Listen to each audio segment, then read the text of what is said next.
Under the rising sun of Japan, the heartbeat of motorsports awakens.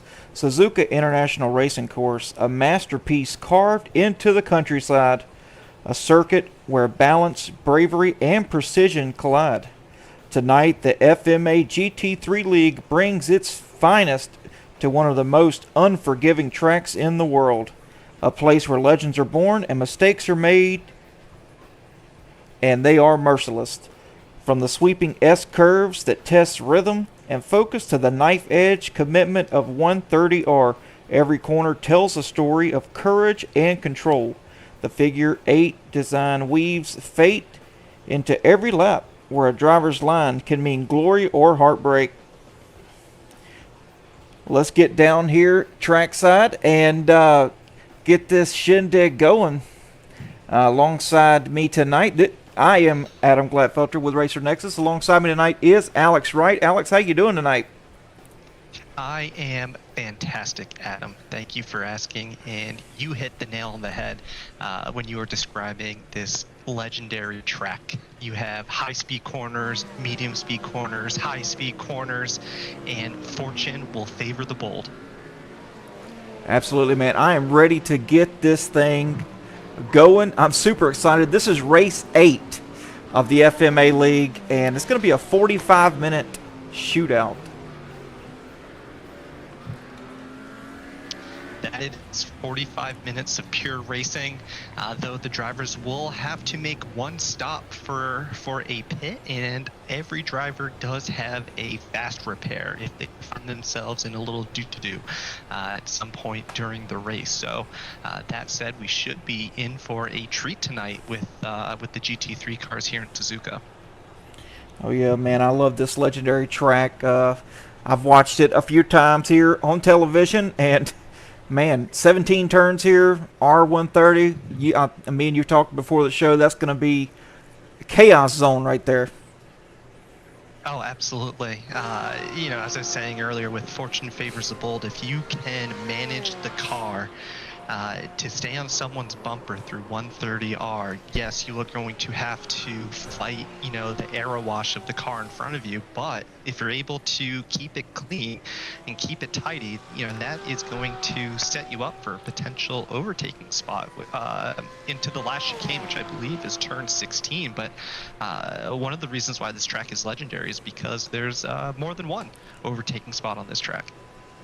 Absolutely. Let's pull that up on the screen now. As you can see, it is a funky looking track for sure, and 3.6 miles.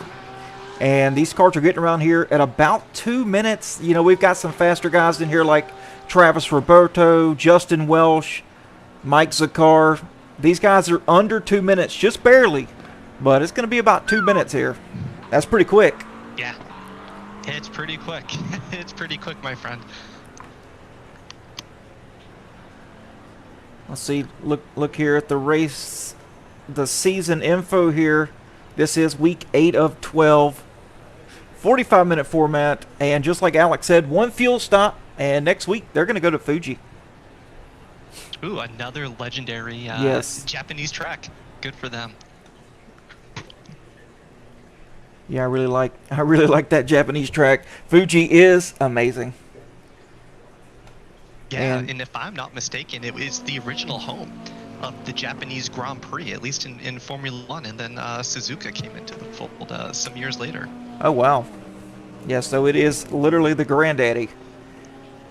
Oh yeah, but we gotta get through Suzuka tonight first, and yeah, I know I sound like a broken record at this point, but I really do think we're going to be in for a treat with this race tonight.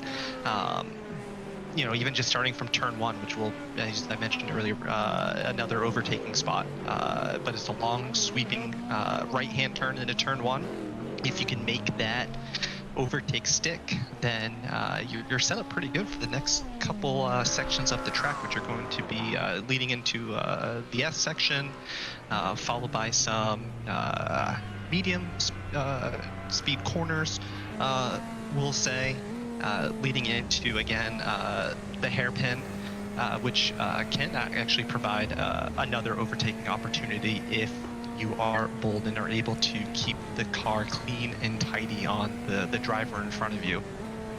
After the hairpin, of course, you have that long sweeping, not necessarily straight, so to speak, into the spoon of Suzuka, where you then approach, the back straight into 130R, through 130R into the chicane, and yeah, it'll take you about 2 minutes to get through all of it. Oh yeah, a lot of heavy braking areas, plenty of room for mistakes, no doubt about it. And let's see if we can't get here into the grid. Let's show the grid on who's going to be starting first. Looks like it's going to be Travis Roberto going to take the #1 spot, followed by Justin Welsh in the 2nd spot. Mike Zakar 3rd. Matt Redbank Rocket in the 4th spot. Chase Zilla 5th. Dan Brazington in 6th. Jamie McArthur 7th. Ignacio Ario 8th. And Stephen Z 9th. Bobby Watts 10th. Jay Davis 11th, Zachary Tankersley 12th, Joe Spillman and Michael Lamonzik 14th. I hope I said that right. Didn't kill his name.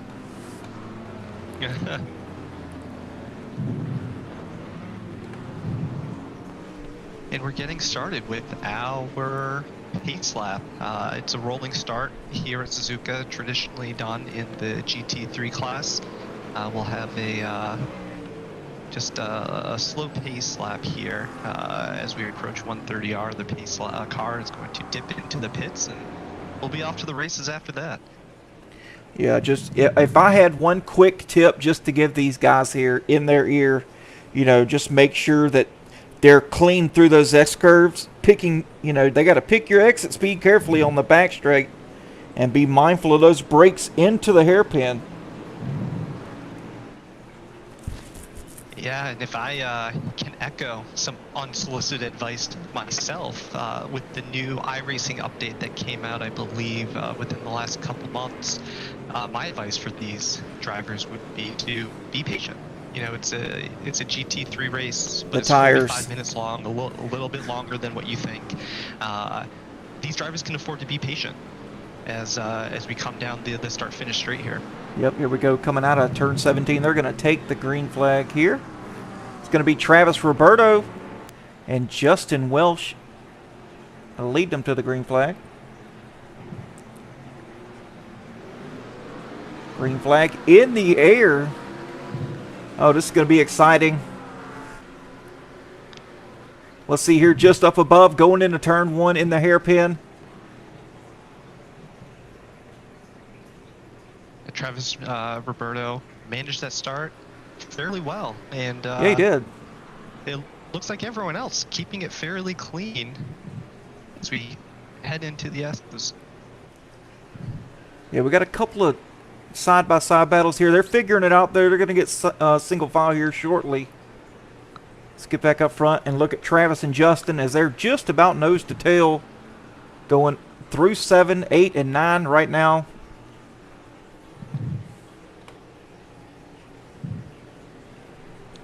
The Derringer 1 heading into Derringer 2, if I'm not mistaken. Only Justin Welch is just only a half a second behind Travis Roberto heading into the hairpin here. And looking at the standings, it looks like the first movers and shakers of this race are Jamie McArthur, currently in 4th, up 3 spots to start the race. As we look back through the grid, Bobby Watts, another driver up 3 spots. Jay Davis up 3 spots. Zachary Tankersley up 3 spots, and Michael Lamanjic, he up 4 spots already. So well done for them, but we still have plenty of race left. Oh yeah, Michael Lamanjic, he's on the move. Yeah, moved up 4 spots. But we've got some guys like Chase Zilla back here. I'm not sure if he spun early. Looks like he did. Let's take a look here and see what happened to him, as he's about mid-pack here. Oh, yeah. Oh, nasty hit there with the inside wall. Whips it back around, gets going. Yeah, it looks like Looks like he touched the grass there. I'm not sure if he got contact from the car behind. Didn't But, look yeah, like just it. that little bit of grass is enough to throw off the weight of these cars, especially when the brakes are cold, tires are cold, cars are full of fuel. Oh yeah, these things handle. They're very slippery there for the first couple of laps, and then they start hooking up pretty good. Yeah. Here That we they go. will. Here, looks like we got a pass trying to make happen here between Jamie McArthur and Matt Mars. Matt Mars is a little bit faster than Jamie McArthur.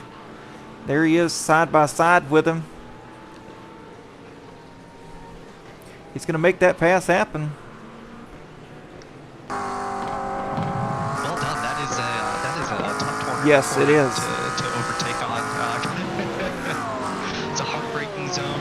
You can really throw the car into the corner. It's going to stick if everything's warmed up the way it should. But we're only, I believe, on lap 2. So well done for Matt for making that move stick. Back up front here, we've got a 1.2 second gap between Travis and Justin. And they are setting the pace. They're leaving Max Zakar right now. Or Mike And it looks Zakar. like Travis is starting to walk away with it now. When we halfway through lap 1, he was about a quarter second ahead of Justin. A few moments ago, he was a half a second. Now that gap is eking out to almost 2 seconds at this point. Oh yeah, he's really good in that downhill, that S section. He's really, really good there. So it's a long race. So we'll see if Travis is going to start managing that gap, or if he's just going to put as much time in between him and Justin behind him, and see how the pit stops shake out. You can see here going around 1 and 2, going back into the S's. I say downhill, it's pretty much level here. It's a fun section of the track. Very technical. I would definitely wreck here, Alex. I'm not going to lie. It's easy to. Some of those corners are off camber. It takes a lot of concentration, and just one little misstep is enough to harm your race, as we saw earlier with someone hitting the grass, touching the grass a few moments ago. 2.3 seconds back now, and looks like Matt Mars has caught Mike Zakar for third place. Yeah, gap of less than half a second. Looks like it's slowly coming down.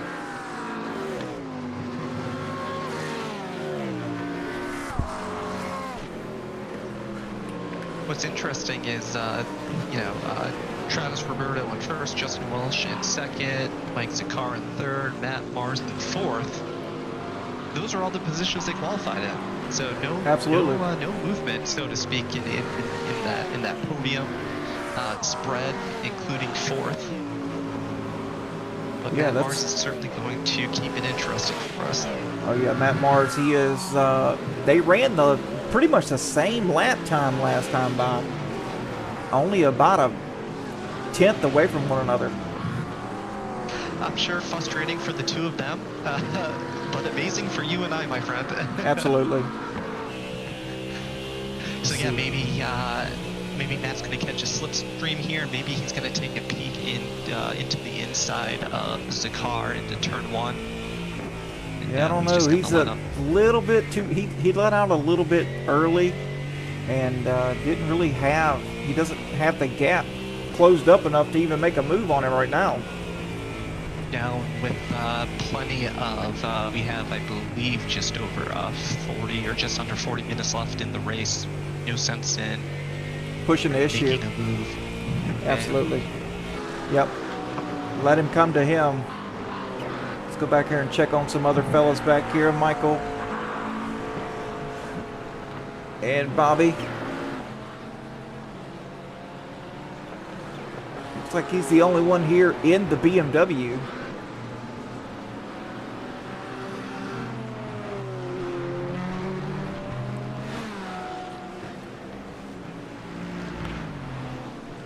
So looking at our timing, our timing chart, in 13th we have Chasezilla, 14th Dan Brazington.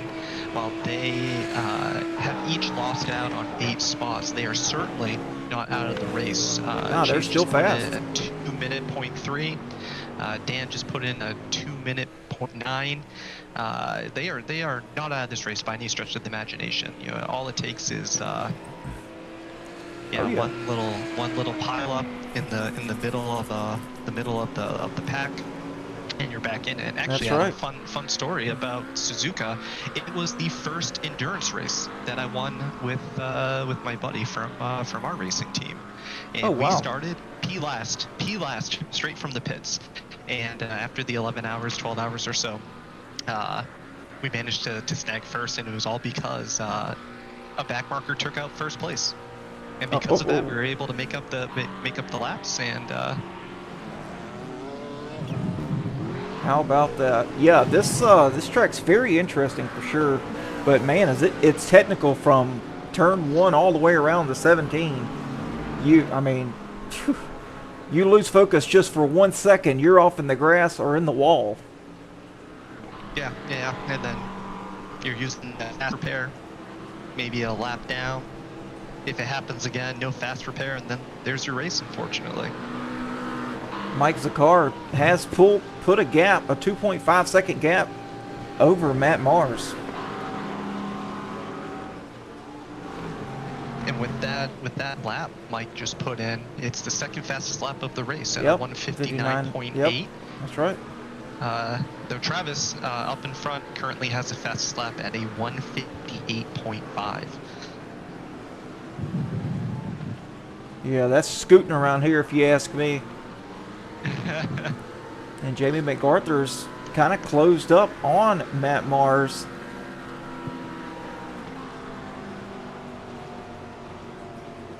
I mean, they're running. Jamie McArthur, he's still got plenty of pace. I think he let Matt Mars by early with no pressure, but he's still as fast as Mars is. Oh, looks like we got a wreck back here. Let's take a look at it. Joseph Spillman. Not sure what happened.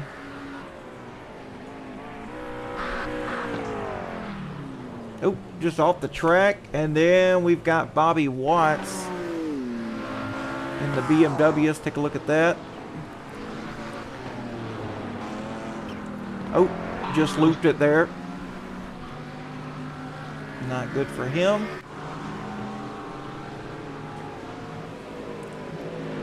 4.6 seconds, Alex, between first and second. Wow. Yeah, Travis is certainly starting to put the distance between him and Justin. But as I mentioned before, we still have plenty of race left. Absolutely. Just over 10 minutes in. Yeah, still have 35 minutes left in this race, so anything can happen. And they've still got to do a fuel run.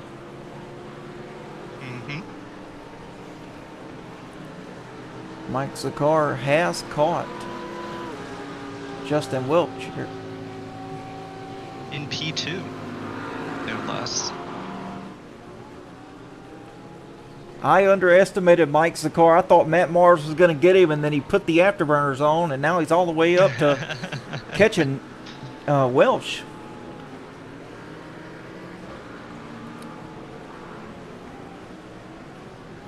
And it looks like Matt Mars, he's put some gap between him and Jamie McArthur. Jamie McArthur's now in defense mode.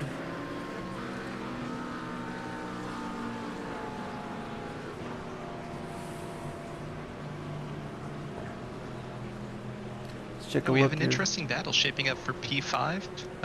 Yeah, we do. Interesting. Less than half a second behind. Yeah, they're pretty much nose to tail right there, Alex. Yeah, look at that. Heading down into 130R. This is what I was talking about earlier. If MacArthur can stay on Mars here, or excuse me, if Arroyo can stay on MacArthur here. We'll see right here as they're going onto the front stretch here. He's close enough to get the slipstream. I wonder if he'll pull out here into one and try to make something happen. It's a little bit too early, but you know what? If you're there, you might as well capitalize on it. Exactly. You know, if the driver in front of you makes a mistake and it's going to hurt your pace, and you have the ability to overtake him, you might as well. It's a beautiful shot of the coming out of the S's there. Oh yeah, it's phenomenal view, man. Any seat in the house would be a good one here at this track. Oh yeah, with all these elevation change, the figure 8. It's certainly a bucket list race for me, that's for sure.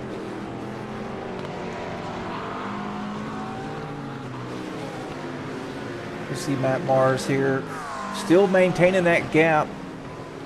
And Justin Welch is still maintaining the gap on Mike Zakar.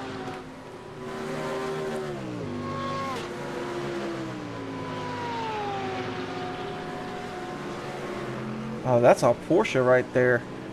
It just sounds completely different than those two Mustangs up front.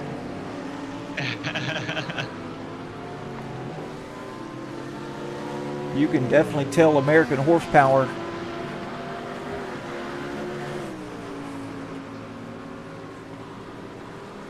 Let's take a look here. While that shot of 130R, it looks so seamless for the drivers to take it. It's really not as seamless as that shot made it seem. Right.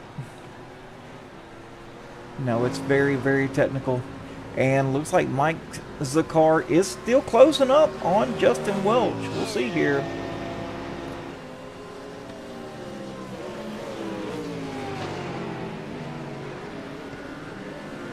You know, looking at some of these lap time items, Adam, I got to shout out to a couple of these guys. You know, Zakar. You know, talking about consistency. He's putting in 159s. It looks like, which if you can remain that consistent, just chip away at the gap. He has, yeah, he just definitely, slipstream. yeah, he definitely has been consistent, Alex. No doubt about it. He's constant 159s. That's how it's done. You don't necessarily have to be the fastest, but Right. be the most consistent. You know, sometimes that's enough to get the job done. Absolutely. I couldn't have said it better myself, Alex. Yeah, being consistent outweighs one fast lap every now and then. If he can put these 159s together, I mean, he's running the leader's pace. The leader ran a 159.1 last lap, so he's only 4/10 off. Right there, you know, stay calm, cool, collected, see how the race unfolds in front of you. And it looks like shaping up to be another interesting battle between MacArthur and Arroyo. Yep, and let's take a look at what happened to Matt Mars here.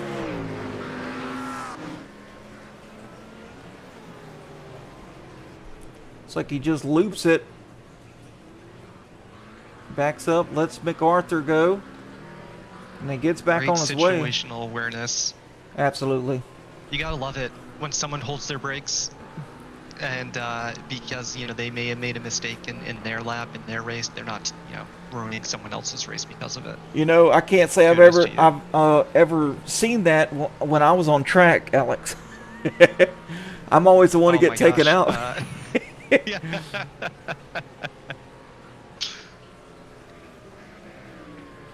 But I don't have a very fast reaction time. You can see MacArthur. Man, I'm loving this battle right here between these two. They're still really close to one another. And Mike Zakar, he's kind of lost a little bit. Well, quite a bit, I'd say. Almost 4 it looks seconds. like his last lap. Yeah, it looks like he lost it all. Or I shouldn't say lost it all, but lost a good chunk of it on his last lap with it being a 203.1. Yeah, just about 4 seconds. Davis out there in his own zip code right now, currently running in the 6th position. Oh, he sees him. Up He sees from him up there. 11th, it looks like. Yeah, up Yeah, from he's 11th. up 5 spots from 11. So good job to Jay Davis. And he's running good, consistent 2-minute flats. That's good enough. And as we check back here with Matt Mars, he lost 3 spots there from that spin. And Zachary Tankerley, he's gained 4 spots from the drop of the green flag, but still trying to find all that position up. He's still trying to close them gaps. 2.6 seconds back from Matt Mars. And sometimes when you find yourself in that no man's land, so to speak, just best to focus on your braking points, turn-in points, getting on the accelerator, just keeping it clean, because you don't know what's going to happen with the race in front of you. Absolutely. And, you know, from my experience, Alex, being in these GT3s, it's easier for me to follow than it is for me to lead, and it's a lot easier for me to follow than it is to ride around there by myself. Me personally. Yeah, yeah, you know, I think it would be fair to say that most people would prefer to be the hunter rather than the hunted. And then, you know, at least, you know, for me, you know, I'm not the fastest guy out there. I'm very much an amateur. So when you're following behind someone, you might pick up on something like, oh, they're actually braking a little bit earlier than I am. And, you know, maybe that allows them to get a little bit of speed out. So you can still learn a lot if you're following behind someone. Yes. Absolutely.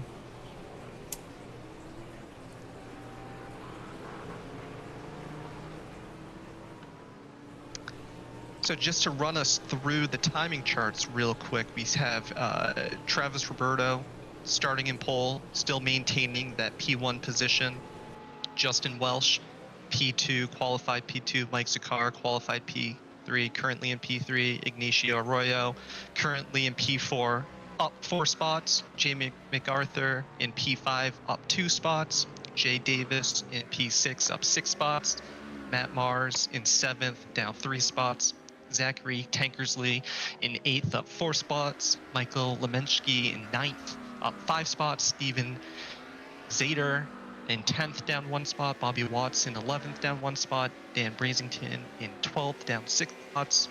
Chase Zilla in 13th, down 8 spots. And then Joseph Spillman in 14th. Looks like he may be a lap down, or a couple laps down. Yeah, oh, in the pits rather. Yep. He's down in the pits. And let's see here.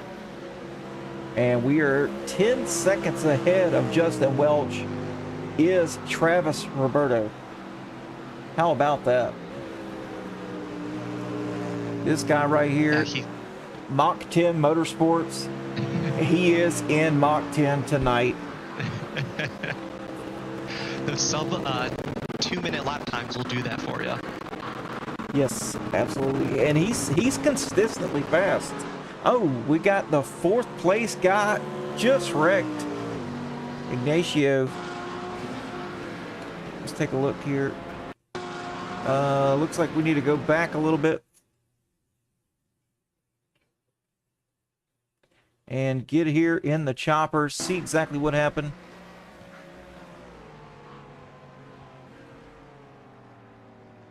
It's like he gets in the grass just a little bit and then loops it. Man, that is not good. He lost 4 spots there, Alex. You hate just to from see a spin. It. Yeah, you do. And you know, recalling the couple of spins that we've seen so far, we've seen a Ford spin around once. We've seen the Porsche spin around. I think we've seen the BMW spin around. If I'm not mistaken, I think all of those are front-engine cars. If I'm not mistaken. Oh yeah, you're right. Which I don't own the Porsche. I've never driven it, but from what I hear from my buddies that do drive it, it's very easy to loop it around. You gotta be super careful on that accelerator when you come out of corner exit. Yeah, I do not own it either. I do have the 296, the Ferrari, which is what I believe. mid-engined, if I'm not mistaken. Yep, that's right.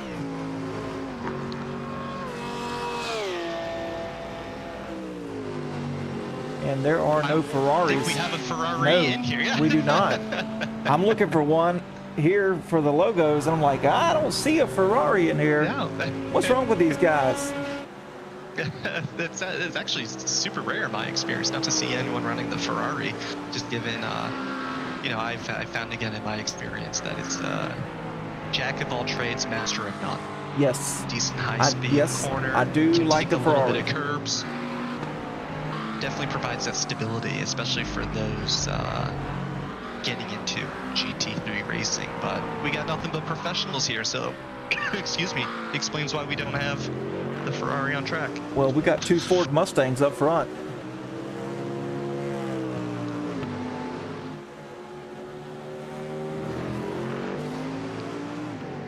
Looks like we had a battle starting to heat up for P4. Jamie MacArthur and Jay Davis. Yep, Jay Davis, that's right.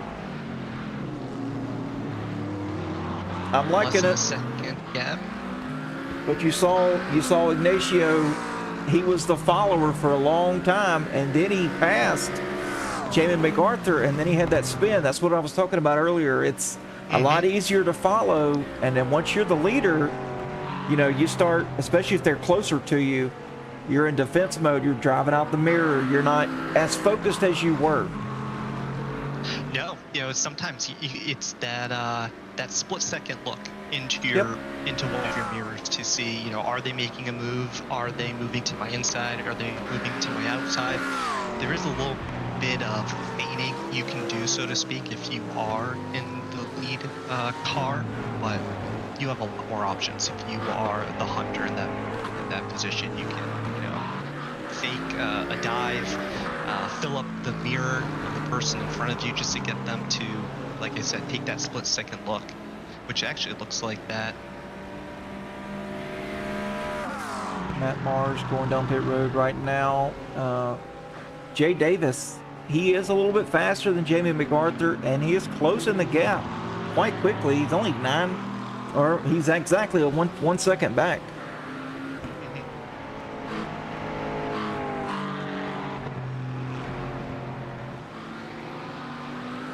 I wonder if the pit of Matt Mars is going to trigger other pit stops from other people. Yeah, Michael L is in there as well. I've seen a few guys already pit, and we're over halfway here in this race, Alex. So I do see, when you're having fun. That's right.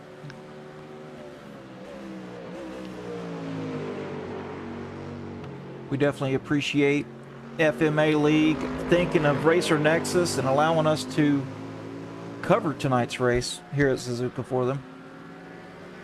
Yeah, what a treat to come to a legendary track with some fantastic race cars. And it's shaking up to be a great race so far. We've had some big movers, we've had some heartbreak already, and as you mentioned, Adam, we're just over halfway through with plenty of race to enjoy this evening. Yeah, I've liked every second of these battles. You know, you see them coming from a ways away, you know, like Jay Davis here, and this is going to be shaping up to be a really good battle between these two. They're running almost identical times, lap after lap. So I don't think it's going to be an easy pass for Davis to do. No, and he very well may be thinking, if I can't get this pass done on track, I will get it done in the pits. So, yep, they're pitting right now. So we'll see if along with Davis here was able to maybe save a little bit of fuel, you know, running behind MacArthur, and maybe just shave, you know, even like 1/10 of a second, 2/10 of a second, half a second. That's it. Off your pit stop. That's all you need.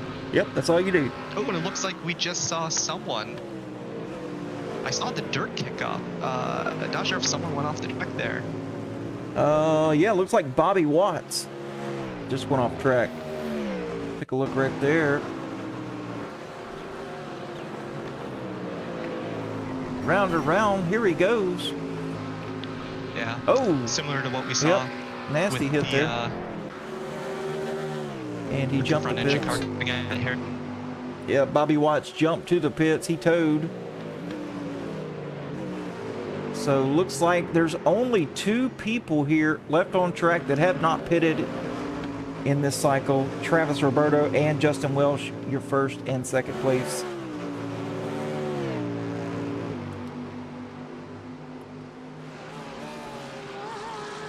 I'm curious to see. So it looks like Jay Davis did pass Jamie MacArthur in the pits. And he had a 2-second faster pit stop than Jamie MacArthur. You called it. That's all it takes. Yeah, I'm wondering, you know, maybe he tried to gamble a little bit on that fuel. Maybe he was able to save that fuel. Maybe not put as much in there as Jamie did. And we've got the leaders here on pit road as well. Travis Roberto and Justin Welsh. Hey, Justin Welsh not too far back now. No, I was a little surprised to see Justin appear so quickly behind. There was a 12-second gap between the two. Now all of a sudden they're on pit road together. Let's see here. Travis takes off. Justin's still in the pit. We're going to see what the gap is. And we'll let you know here shortly. Like a full second faster in the pit. Yes. So taking out a good chunk of time, but I don't think it's going to be enough though, Alex. It's still looking to be about 11 seconds still.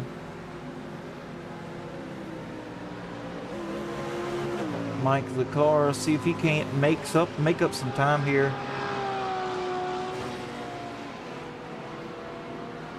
James Davis, he was able to get around Jamie MacArthur and pull away. 1 second gap between them now.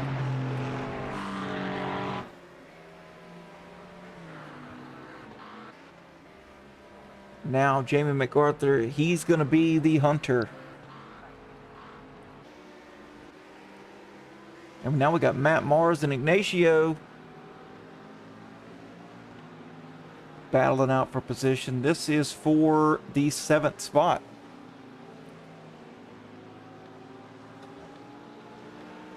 This looks like the closest battle we have on track right now. Yeah, as of now, yep. Only about 7/10 back here. And Matt Mars closed way up there.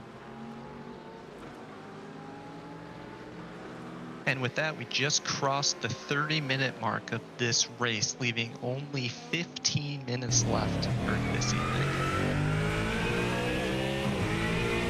Matt Mars closed way up now. Only 2/10 back is Matt Mars. He's really got to start pushing the issue now. 15 minutes left, Alex, is not a whole lot.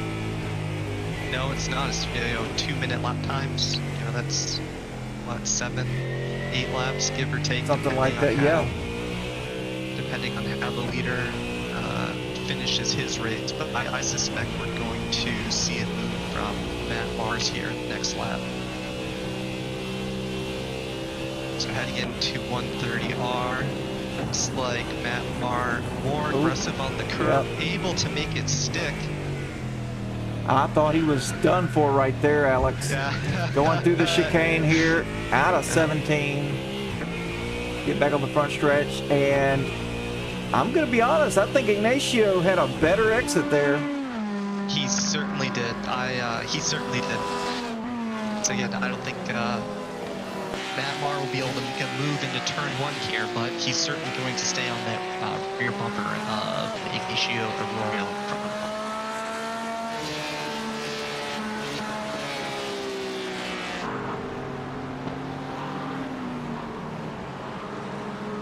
Go down the S's. There's a huge gap between Matt Mars and Chase Zilla, as you can see there. Chase making up some ground, but not enough to matter.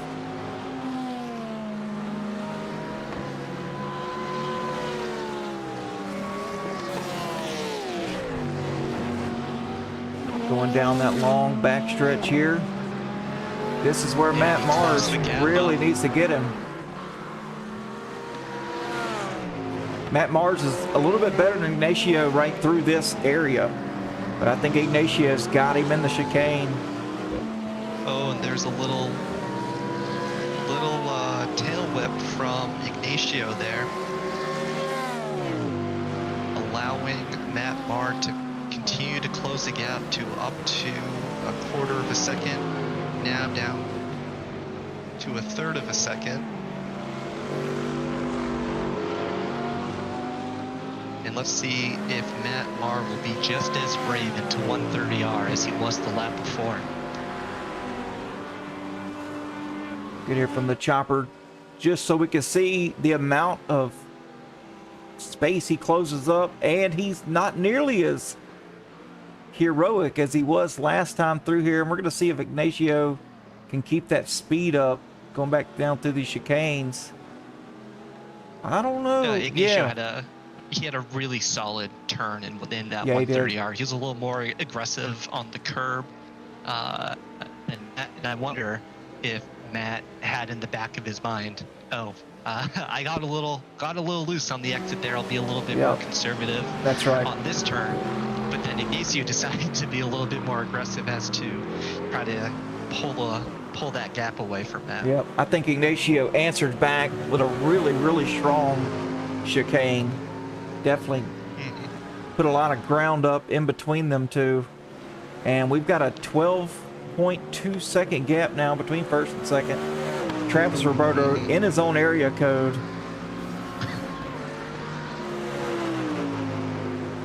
Not sure anybody has anything for Travis tonight. I don't know. Never say never. That's right. But with never say never. 11 minutes left, it looks like things are starting to settle down. Looking at the timing charts, only Ignacio and Matt are the two cars within half a second of each other. The next closest gap, it looks like, is about 2.83 seconds between some of our other drivers here. Yeah, Zachary Tankersley, he's had a quiet night. Yeah, but up 6 spots. Yeah, up 6 spots, currently running in the 6th position. And, I know we haven't talked about him a whole lot tonight, but minimum mistakes, very consistent, not as fast as the other guys as far as being consistently fast, but he's consistent on the track as far as the minimum mistakes, which has put him up into the 6th spot. Jamie MacArthur trying to catch Jay Davis. 3 seconds, though. It's quite a gap. It's quite a gap, and it looks like with their last lap, it was about a half a second gap between the two of them, which I'm not sure if there's there gonna goes be enough. Ignacio. Ignacio drifting sideways, and that's going to put Matt Mars in the front of him.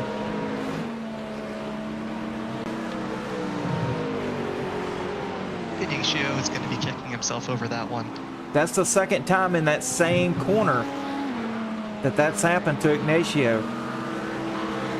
You remember he was up there fighting Jamie MacArthur. Oh! And then we got Matt Mars around in the wall. And looks like he's stuck there.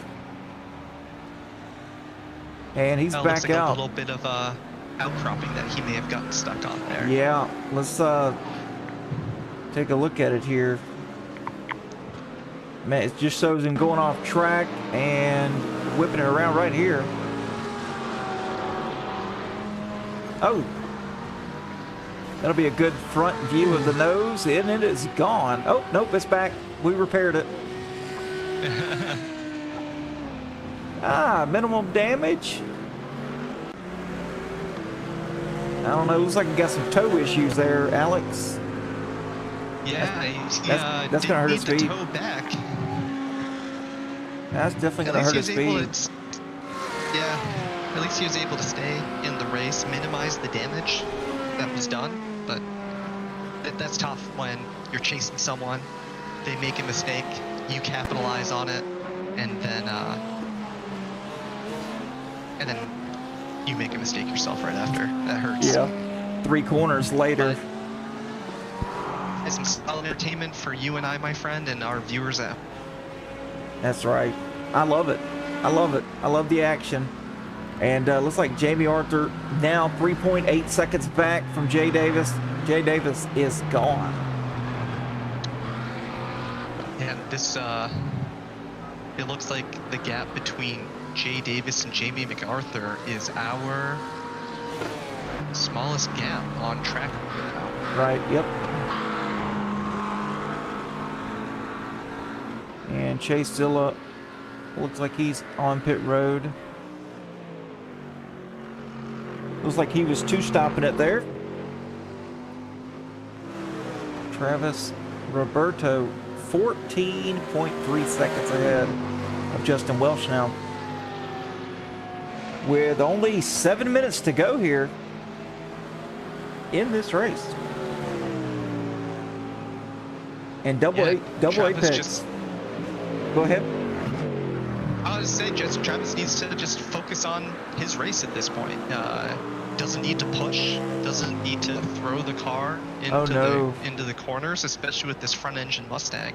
As we've seen some of the other front-engine cars loop it around throughout tonight's race. Travis can, not necessarily check out, but he can. He just needs to focus on bringing it home at this point. Yep.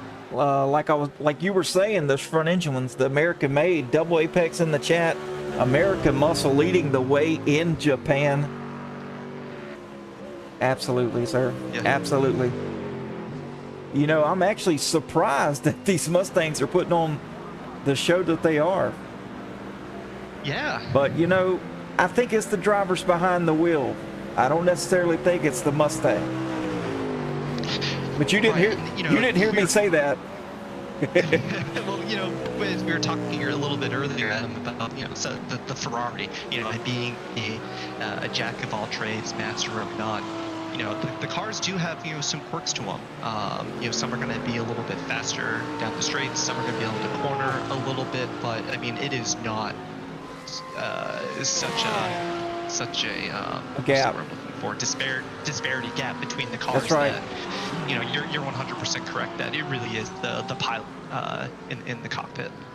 Oh yeah, I've driven the Mustang, and I've driven the Corvette and the Ferrari, and I can honestly tell you, I like some for certain tracks, and I like the others for other tracks. It just depends, Mm-hmm. The Ferrari's really, really safe, whether it's raining or sunshine outside, and the Mustang. The Mustang's good down the straights. It sure is. If you could see that, the proof's in the pudding with Travis's performance tonight. His gap is now up to 16 seconds, so that man is not slowing down at all. No, he has definitely set the pace tonight with the field and has destroyed this track. He owns this track, no doubt about it. He's been flawless. He has been. Yeah. The pit stop. Well, even before that, putting himself in a position to succeed with getting that pole position.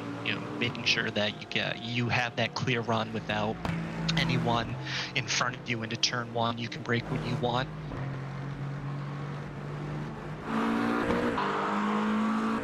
Yeah, he's been quite flawless tonight. Yeah, so is Justin Welsh. He just haven't had the overall pace that Travis has had, but he's maintained second, and he's doing fantastic. We'll take a second place tonight. And, same could be said about Mike Sakar in third. Qualified third, is currently in P3. Hasn't lost it either. I mean, he's pretty much been in there the whole time. Top three has not shuffled at all. And it looks like we got Ignacio crashed again. Oh!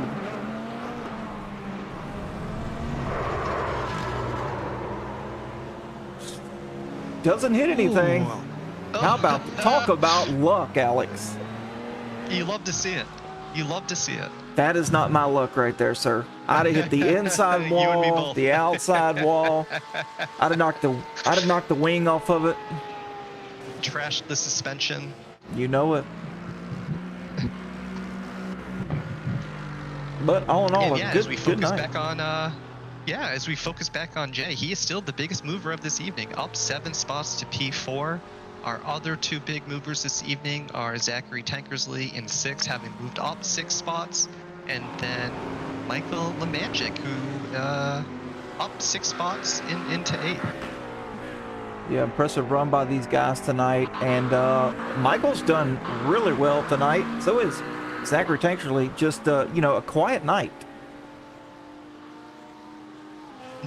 It's quite all right, especially when you are competing over season. You don't need to win every race. No, you don't. You know, clean, consistent results can net you that championship at the end of the. Yep, solid finishes. Mm-hmm. Well, if I'm not mistaken, not to completely go off subject here, but I think with the NASCAR championship, Kyle Larson, I don't think he led a lap at Phoenix. He did not. Weekend. He did not. And he walked away with the championship. So. And broadcaster curse here. Take a look at Michael.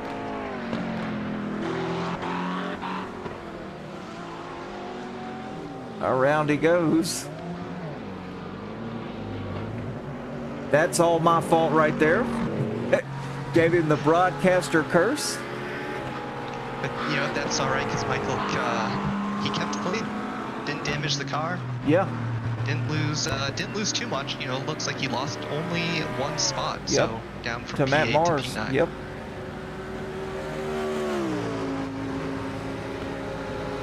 And looks like he's losing a spot here to Chase Zilla. Now he's going to put him in 10th spot. Got to cool these tires back down. You took the words right out of my mouth, my friend. When you spin out like that, tires are heated up, tougher to grip that asphalt, that tarmac, that track. Especially with we're coming up on the end of the race here. We'll see if he can make up some spots. And looks like we're getting the white flag here from Barney. We're going to go one more time.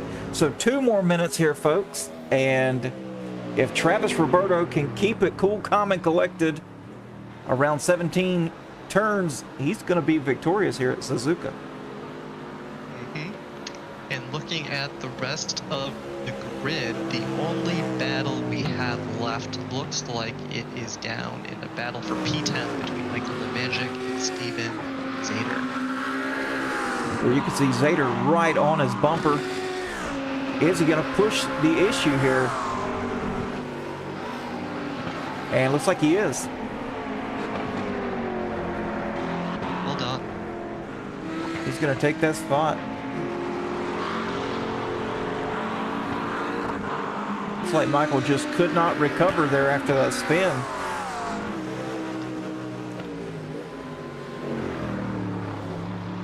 And let's see. Looks like Travis Roberto on the move. Only half a lap left. Just under.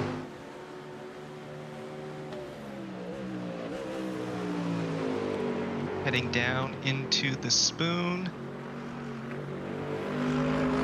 Down the back straight towards 130R.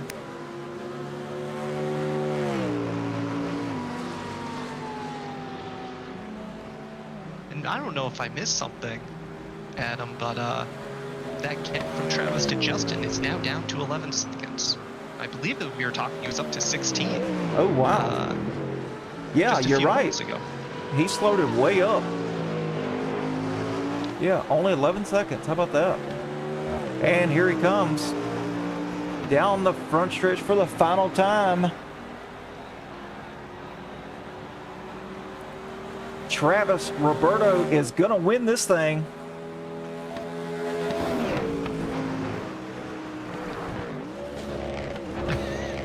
Victory crash, why not? That's right. That's me on lap 1. Yeah. Lap 1, turn 1. That's me right there every single time. Looks like we don't have any more battles going on through here.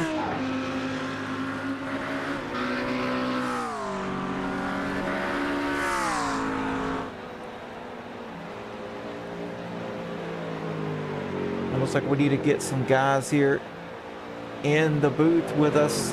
We're going to grab the top 3 here. I'm really interested to talk to these guys.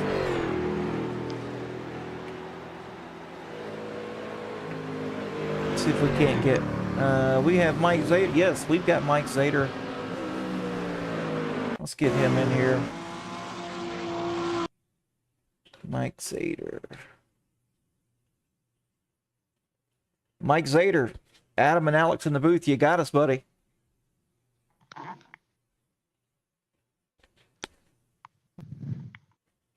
Mike Zakar, sorry. Yeah, hey, how's it going? Man, hey, good consistent run out of you tonight, man.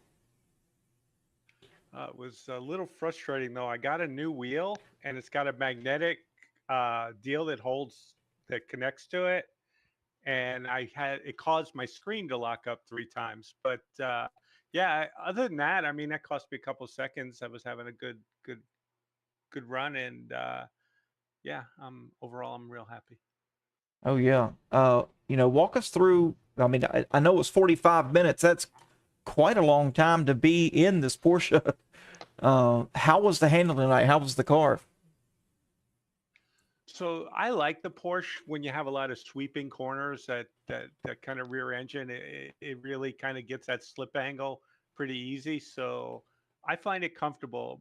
Can't match the Mustangs on the straightaways, but I can hang through all these S's, and with the exception of Travis, who no one can. But no, it actually is a well balanced car, and this is a good track for it. Absolutely. Well, I tell you what, Mike, there were a number of front engine cars to loop around this evening, and I don't believe you had a single one. So clearly the Porsche was, it's your car. Yeah, I tend to try and stay with one car for a whole season, so I get used to it as well, and that helps me out. I don't try and pick the car for the track. I get used to one car and I try and race it. Yeah, and the proof's in the pudding, my friend. Qualified P3, kept it clean, consistent, brought it home P3 for that podium. Well done tonight. Yeah, appreciate it. Y'all have a great evening. Yes, sir. You too. All right. Let's see if we can't get Justin Welsh in here. Let's find him. Justin Welsh, Adam and Alex in the booth. You got us. Hello, Justin Welsh. Hey, how's it going? Hey, man. How you doing tonight? Great. It was a great finish tonight. P2. Nice, consistent runs, and you closed that gap up right at the end, but man, Travis was in a world of his own there. Yeah, Travis is hard to catch. Mike was putting some pressure on at the very beginning of the race until something happened. I don't know what happened a few laps in, but he was keeping pressure on. But after that, just kept on going and tried to stay on the track. We saw a bunch of front engine cars looping it around there, but you didn't seem to have a single problem with that. Yeah, I mean, just trying to keep the front end down, really. The trick for me was not trail braking too much, which especially going into turn 1 is really difficult. It's real sketch in these front engine cars going through turn 1 and 2. Yeah, we saw quite a few accidents that happened behind you there in the field, numerous times going into 1. I mean, it just seemed like they were having so much problem getting through 1 and a couple others, like getting around the S's and all that. They just did not like this track for some reason. Yeah, it's a double braking zone for me going into 1 and 2 and then getting into the S's. For me, it's just really feathering the throttle going through there, trying to keep the front end to bite and then pulling out of there into that long straight. But that was my strategy. Absolutely. And it worked out for you, my friend. Qualified P2, finished P2. Great job on that podium. Yeah, thanks. Yeah, it's a good group, and yeah, I'm definitely pleased with the performance here. It was fun. All right, man. Well, you got any shout outs, and we'll get you on your way. Yeah, just shout out to the FMA group. This is an awesome league, great group of guys to run with every week, and I'll always enjoy jumping on track with everybody here. So appreciate it. Yes, sir. Take it easy, man. We'll see you hopefully soon. All right, and that was your second place finisher. Let's see if we can't get Travis Roberto in here. Where is he? We got him right here. Travis, you got us in the booth here. What's going on, guys? Man, look, Mach 10 Motorsports, you were going Mach 10 on that track, sir. Yeah, that track felt pretty good. It was the first time I had run it in any series, well, ever. And I got a couple days of practice on it. But overall, it felt pretty good. I had a couple small mistakes at the end, but luckily there's enough gap to eat that up and keep going. Yeah. I actually want to ask you a question about that real quick, Travis, because when Adam and I were talking, we noticed at one point your gap was 16 seconds to Justin in P2 behind you. But then as we came across the start-finish line, the gap to end the race was about 11 seconds. So you mentioned a couple of mistakes. Did you have like a little off? I don't think you spun out, or was that strictly strategy to save on fuel? No, I kind of had a half spin out in the chicane, in that last chicane. I think I just got on the gas a little too early with too much curb, and it kind of sent me towards the wall, but I was able to stop before I got there. So it's just half a spin, I guess. Okay. Well, I mean, you showed a lot of speed tonight, and I think you led every single lap. No one could even touch you. And, you know, Fastest lap on top of that. Yeah, fastest lap on top of that, a 158.38. I mean, that's getting around this track here. And in a Mustang, no doubt. I mean, how about that? The American muscle dominating here in Japan. You know, On a few days practice, no less. I think it was Travis Roberto. I don't think it was the Mustang. No, that car is quite fast as long as the track temps are manageable. That car really fades when it gets up in the high 90s, low 100s. But today it was mid 80s, I think, for most of the race, and the car had plenty of grip. I was pretty strategic though with my brake bias. I'd run it really aggressively up front through T1 just to make it as stable as I could, and then I'd dial it quite further back to the rear for the rest of the track. Oh yeah, man, that's why you're so fast. You're able to, you know, dial that brake bias forward and backwards throughout each corner, you know, make it a custom corner just for you. That's why you were so much faster. It'll make a big difference, you know, if you can, like you had said, kind of tune individually for each corner, maybe each sector. You can extract that extra 3-4 tenths throughout, or each lap, and you know, if you can carry that throughout the day, then that adds up quite a bit. Yes, it does. Alex, you got anything else for our winner tonight? Yeah. Before we let you go, Travis, any shout outs? It's kind of the same. Well, this is the first time I've interviewed with you guys, just the Mach 10 Motorsports Group, the FMA League, and racers, and I'd like to thank yourselves for covering tonight. Appreciate it. Our pleasure. We assure you. Yes, sir. And get out of here and go celebrate, and hopefully we'll see you here in the near future. Sounds good. Have a good night, guys. You too. All right, and that was your top three. Let's take a look here at the finish results. What do you think here? Let's see. There we go. Travis Roberto's going to take over the #1 spot here. And it looks like, yeah, 11-second gap there at the checker flag. Justin Welch going to bring home second. Mike Zakar third. Jay Davis fourth. Jamie MacArthur fifth. Zachary Tankersley sixth. Ignacio Ario seventh. Matt Mars eighth. Chase Zilla ninth. Steven Zader 10th. And Michael Lemanchik 11th. Dan Brazington 12th.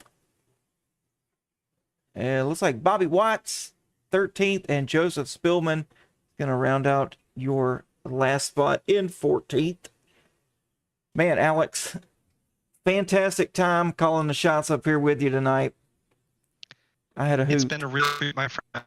This was a wicked good time. Well, hopefully we get to do this here in the future together. Hopefully. Yep. But I'm anyway, looking forward to it already. yep, looks like we've got, if I can pull this up here, looks like it's going to let us. Oh, yep, there we go. All right. And that's Suzuka right there. And looks like next week they're going to go to Fuji. That's going to be another legendary track. Iconic track. Yes, as Alex has said throughout the stream, another track. It's going to be big and it's going to be fast. Not sure we'll be covering that one. I think it's going to be the original broadcaster, but we appreciate you guys coming out tonight, letting us broadcast for you. And we'll see you soon, hopefully. You guys take it easy.